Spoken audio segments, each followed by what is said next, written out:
Hello' friend, Jagaddhatri Puja কোনোদিন দেখাই নাছিলোঁ। এয়া প্ৰথমবাৰ জগদ্ধাত্ৰী পূজা দেখি মেট্ৰত উঠিম বুলি দীঘল লাইনত টিকেট কৰি উঠি গ'লোঁ মেট্ৰত। আৰু চাওকচোন, এয়া ওপৰত দেখুৱাইছোঁ যে ইয়াত আহিয়েই থাকে নেক্সট ষ্টপেজ কোনটো, আৰুতো কম্পিউটাৰত কৈয়ে থাকে। বাৰু যিয়েই নহওক, নামি গ'লোঁ। এয়া চাওক, মেট্ৰ'খন আমাক নমাই দি গুচি গ'ল।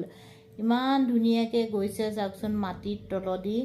কিবা এটা ভাবিলেই কিবা লাগে ন। আমাৰ অসমতো যদি এনেকৈ মেট্ৰ' থাকিলেহেঁতেন কিমান যে সুবিধা হ'লহেঁতেন, জল্দি মল্দি য'তে ত'তে গৈ পালোহেঁতেন। আৰু ইয়াত চাওকচোন, অহা আৰু যোৱা ভৰিৰ ছবিবোৰ আঁকি থৈছে।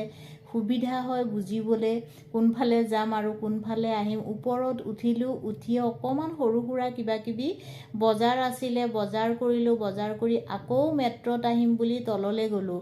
মানে বহুত তলত মেট্ৰ' আছে। এয়া চাওক, ৰৈ আছোঁ, আহি গ'ল মেট্ৰ'। মেট্ৰ'ত উঠিলোঁ, আকৌ আহিম আমাৰ হোটেললৈ, মানে চিয়ালদালৈ। আমি এতিয়া গৈছিলোঁ ধৰ্মতলালৈ। সৰু সুৰা বজাৰ অকণমান আছিলে, কৰিলোঁ। কৰি মেলি আকৌ মেট্ৰ'ত আহি গ'লোঁ চিয়ালদা।